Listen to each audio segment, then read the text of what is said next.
Hello everyone, welcome back to our channel any time nursing. तो आज जो topic हम डिस्कस करने वाले हैं वो है ब्लड ट्रांसफ्यूशन।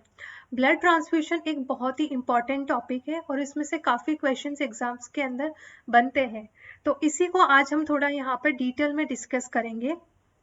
और अगर आप मेरे चैनल पर पहली बार आए तो प्लीज़ मेरे चैनल को सब्सक्राइब करें। सब्सक्राइब के पास में बेल आइकन को ज़रूर प्रेस करें ताकि मेरी वीडियोस की नोटिफिकेशन आपको मिलती रहे। और आप मुझे इंस्टाग्राम पे भी फॉलो कर सकते हैं और अपनी कोई भी क्वेरी आप वहाँ पे मुझसे पूछ सकते हैं। और वहाँ पर मैं रेगुलरली हर वैकेंसी के लिए अपडेट भी करती रहती हूँ, तो आप मुझे वहाँ पर भी ज्वाइन कर सकते हैं। तो चलिए अब हम वीडियो को स्टार्ट करते हैं।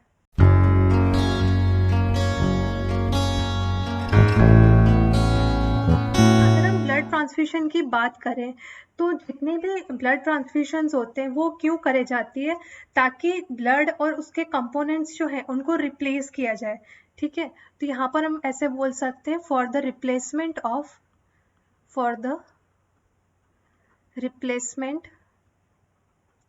Of blood. या तो हम ब्लड का रिप्लेसमेंट कर रहे हैं या फिर हम उसके कंपोनेंट्स का कर रहे हैं। ठीक है, अब ब्लड के कंपोनेंट्स क्या हो गए, आरबीसी, डब्ल्यूबीसी, प्लेटलेट्स, उनका अगर हम रिप्लेसमेंट कर रहे हैं तो हम उस प्रोसेस को क्या बोलते हैं, ब्लड ट्रांसफ्यूशन करते हैं। ठीक है, आफ्टर डोनेशन मीन्स किसका डोनेशन, ब्लड का donation. After donation blood volume restore within, blood volume restores हो जाता है। ठीक है, और कितने टाइम में हो जाता है, रीस्टोर विद इन 24 आवर्स। ठीक है, अब देखिए, अब हम कुछ छोटे छोटे टॉपिक्स हैं जो ब्लड ट्रांसफ्यूशन से रिलेटेड है उसको डिस्कस करते हैं। सबसे पहले हम कुछ अलग अलग डोनेशन की बात करते हैं। फर्स्ट जो डोनेशन की हम बात कर रहे हैं वो है ऑटोलोगस डोनेशन। ठीक है, फर्स्ट है ऑटोलोगस डोनेशन। अब ऑटोलोगस डोनेशन क्या होता है कि कोई भी पेशेंट है या कोई भी पर्सन है वो खुद के लिए ब्लड डोनेट कर रहा है।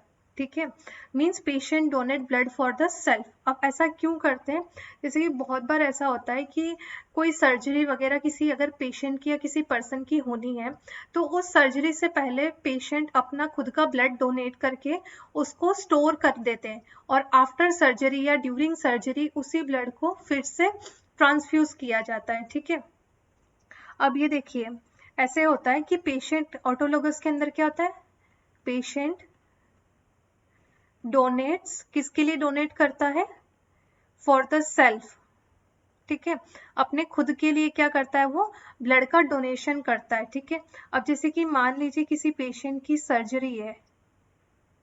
ठीक है, तो सर्जरी के 5 वीक्स पहले डोनेशन जो होता है वो क्या हो जाता है, स्टार्ट करा जाता है। ठीक, फिर सेकेंड जो होता है वो होता है उसके आफ्टर 3 डेज।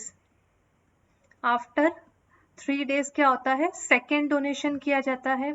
और फिर उसके बाद में सर्जरी के बिफोर 3 डेज, मतलब बिफोर 3 डेज ऑफ सर्जरी।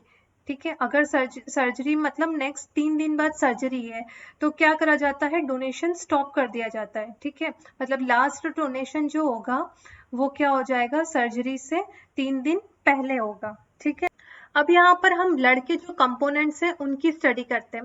सबसे पहले हम बात करते हैं होल ब्लड, मतलब कि पूरा का पूरा ब्लड यूज किया जा रहा है, मीन्स उसके अंदर आरबीसी भी है। होल ब्लड के अंदर क्या क्या हो जाएगा, आरबीसी भी होंगे, डब्ल्यूबीसी भी होंगी और प्लेटलेट्स भी होंगी और प्लाज्मा वगैरह, ये मतलब पूरा का पूरा ब्लड दिया जा रहा है। ठीक है, अब ये होल ब्लड जो होता है वो क्यों यूज किया जाता है, हाइपोवॉलीमिया शॉक को ट्रीट करने के लिए। ठीक है, क्यों यूज किया जाता है, to treat hypovolemia, to treat hypovolemia shock. ठीक है, हाइपोवॉलीमिया का शॉक जो है उसको ट्रीट करने के लिए होल ब्लड का यूज किया जाता है। ठीक है, अब कितना यूनिट होता है या कितना अमाउंट होता है इसका, एक यूनिट जो होल ब्लड होता है उसके अंदर कितना होता है, 1 unit is equal to 350 ml। एक यूनिट के अंदर 350 ml ब्लड होता है। ठीक है, अब इन 350 ml के अंदर क्या होता है, जो 300 ml है वो तो होगा ब्लड। ठीक है, 300 ml क्या होगा, ब्लड होगा और 50 ml एंटी कोगुलेंट्स होंगे। 50 ml होंगे एंटी कोगुलेंट्स। ठीक है, जो ब्लड को क्लोट होने से प्रिवेंट करेगा। ठीक है, अगर हम स्टोरेज की बात करें, होल ब्लड के स्टोरेज की बात करें, तो उसका जो स्टोरेज किया जाता है वो करा जाता है 1 to 6 डिग्री सेल्सियस पे। ठीक है, और अगर टाइम की बात करें हम, ठीक है, for the maximum 35 to 42 days. किसी किसी बुक में आपको 35 डेज भी मिलेगा और किसी में 42 डेज भी मिलेगा, तो कंफ्यूज नहीं होना है। ठीक, और अगर हम ट्रांसफ्यूशन टाइम की बात करें कि होल ब्लड को कितने टाइम के अंदर हमें ट्रांसफ्यूज करना है, मींस ट्रांसफ्यूशन टाइम की अगर बात करें तो कितना होता है, 2 to 4 आवर के अंदर हमें होल ब्लड को क्या कर देना है, ट्रांसफ्यूज कर देना है। ठीक है, नेक्स्ट हम बात करते हैं आरबीसी की। अगर हम आरबीसी की बात करें तो उसको क्यों दिया जाता है, to restore the oxygen carrying capacity of blood. ठीक है, ब्लड को क्यों, आरबीसी को क्यों दिया जाता है, टू रीस्टोर, किसको रीस्टोर करने के लिए, ऑक्सीजन कैरिंग कैपेसिटी। पेशेंट की बॉडी की जो ऑक्सीजन कैरिंग कैपेसिटी है उसको रीस्टोर करने के लिए क्या करा जाता है, आरबीसी का ट्रांसफ्यूशन किया जाता है। ठीक है, अब देखिए, अगर हम बात करें 1 यूनिट अगर आरबीसी है, ठीक है, तो उसके अंदर कितना ml होगा, 250 ml। उसके बाद में हम बात करते हैं उसके स्टोरेज टेम्परेचर की। उसके हम स्टोरेज की बात करें तो स्टोरेज टेम्परेचर कितना होगा इसका, 1 to 6 डिग्री सेल्सियस। अगर हम स्टोरेज टाइम की बात करें कि कितने टाइम तक आरबीसी को स्टोर किया जा सकता है, मींस हमने किसी पर्सन से आरबीसी ले तो लिया पर उसको कितने टाइम तक हम स्टोर करके रख सकते हैं, 35 डेज तक। ठीक है, नेक्स्ट है ट्रांसफ्यूशन टाइम। ट्रांसफ्यूशन टाइम मतलब कितने टाइम में हमें ट्रांसफ्यूज करना है, इसको भी हम 2 to 4 आवर के अंदर क्या कर देते हैं, ट्रांसफ्यूज कर देना है हमें। ठीक है, अब देखिए, अगर हम बात करें कि हम 1 यूनिट आरबीसी किसी हमने पेशेंट को दिया, ठीक है, क्या करा हमने, किसी पेशेंट को 1 यूनिट आरबीसी हमने दिया है, तो उसका हीमोग्लोबिन कितना इंक्रीज होगा, तो उसका हीमोग्लोबिन इंक्रीज होगा 1 ग्राम। ठीक है, 1 ग्राम पर डेसीलीटर। ठीक है, इतना हीमोग्लोबिन क्या होगा उसका, इंक्रीज होगा 1 यूनिट आरबीसी से। ठीक है, और अगर हम हीमेटोक्राइट वैल्यू की बात करें तो 1 यूनिट आरबीसी से कितना हीमेटोक्राइट्स में इंक्रीज होता है, 2 to 3% हीमेटोक्राइट्स के अंदर इंक्रीज होता है। ठीक है, तो ध्यान रखना, जो आरबीसी है वो जब हम ट्रांसफ्यूज करते हैं तो उसका क्यों करा जाता है, 1 यूनिट में कितना होगा, कितने टेम्परेचर पे स्टोर करेंगे, कितना ट्रांसफ्यूशन टाइम होगा, और 1 यूनिट आरबीसी से कितना हीमोग्लोबिन इंक्रीज होता है। अब नेक्स्ट हम बात करते हैं प्लेटलेट्स की। अब प्लेटलेट्स जो है उनको क्यों ट्रांसफ्यूज किया जाता है, उनको करा जाता है थ्रोम्बोसाइटोपिनिया की कंडीशन के अंदर। ठीक है, करा जाता है थ्रोम्बोसाइटोपिनिया। ठीक है, थ्रोम्बोसाइटोपिनिया की कंडीशन के अंदर पेशेंट को क्या, प्लेटलेट्स प्रोवाइड करे जाते हैं। ठीक है, मींस अगर पेशेंट कैसा है, हेमरेजिक है, मींस उसका क्या हो रहा है, ब्लड का लॉस हो रहा है। ठीक है, तो उसके अंदर प्लेटलेट्स का लेवल कितना होगा, लेस देन 40,000 अगर पेशेंट का लेवल होता है, किसका, प्लेटलेट्स का, तो हम उसको क्या करेंगे, प्लेटलेट्स का ट्रांसफ्यूशन करेंगे। ठीक है, 1 यूनिट जो प्लेटलेट होता है, ठीक है, 1 यूनिट प्लेटलेट जो होता है उसके अंदर कितना ml होगा, 50 to 70 ml प्लेटलेट्स होता है। ठीक है, और 1 यूनिट जो प्लेटलेट होता है, ठीक है, 1 यूनिट जो हम प्रोवाइड करें उससे कितना अमाउंट बोल सकते हैं, कितने डिजिट्स में प्लेटलेट इंक्रीज होता है 5,000 टू 10,000 सेल्स जो होती हैं, प्लेटलेट सेल्स। ठीक है, platelet cells per cubic millimetre, इतना इंक्रीज होता है 1 यूनिट के ट्रांसफ्यूशन से। ठीक है, अगर हम स्टोरेज की बात करें कि प्लेटलेट जो होता है उसका स्टोरेज टेम्परेचर की बात करें तो उसको टेम्परेचर कौन सा होता है, रूम टेम्परेचर पे ही स्टोर करा जाता है प्लेटलेट्स को। रूम टेम्परेचर पे ही स्टोर किया जाता है। बट अगर हम स्टोरेज टाइम की बात करें तो कितने टाइम तक हम उसको स्टोर कर सकते हैं? 5 to 7 डेज। ठीक है, 5 to 7 डेज हम उसको स्टोर कर सकते हैं।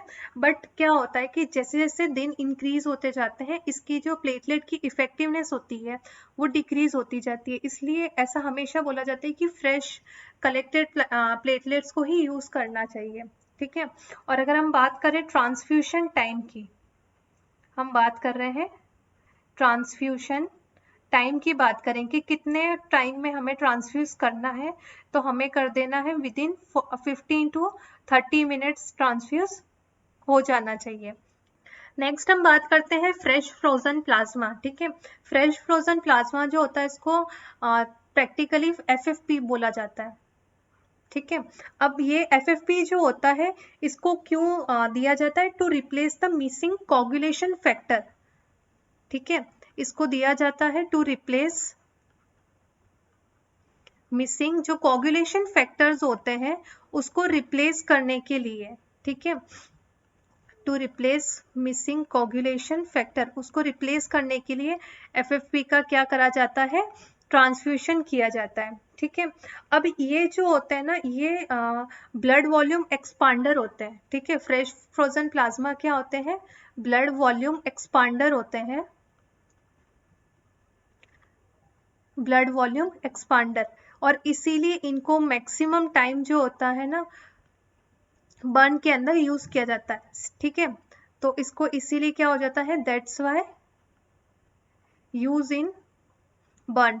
बर्न की जो पेशेंट्स होते हैं उसके अंदर मैक्सिमम टाइम FFP का यूज किया जाता है, क्योंकि ये क्या होते हैं? ब्लड वॉल्यूम को बहुत अच्छे से इंक्रीज करते हैं। अब क्या होता है कि जो FFP है उसको क्या करना चाहिए कि जैसे ही कलेक्ट करा उसके विद इन 6 आवर्स में फ्रोज कर लेना है। ठीक है, मतलब हम क्या बोल सकते हैं? Must be frozen, must be frozen. और कितने टाइम में? With in 6 hours after collection. ठीक है, कलेक्ट जैसे ही हमने कलेक्ट करा है किसी भी पर्सन से, उसके विद इन 6 आवर्स जो है हमें उसको फ्रोज कर लेना है, वरना उसकी जो इफेक्टिवनेस है वो क्या हो जाएगी? डिक्रीज हो जाएगी, और पेशेंट को उसको देने का कोई मतलब नहीं रहेगा। ठीक है, उसकी इफेक्टिविटी डिक्रीज हो जाएगी। एक यूनिट के अंदर कितना होगा? ठीक है, एक यूनिट FFP जो है उसके अंदर कितना होगा? उसमें होगा 200 से 250 ml ऑफ FFP। एक यूनिट FFP कितना होगा? 200 से 250 ml तक होगा। अगर हम बात करें इनके स्टोरेज टेम्परेचर की, FFP के स्टोरेज टेम्परेचर की बात करें तो इसको कितने टेम्परेचर पे स्टोर किया जाता है?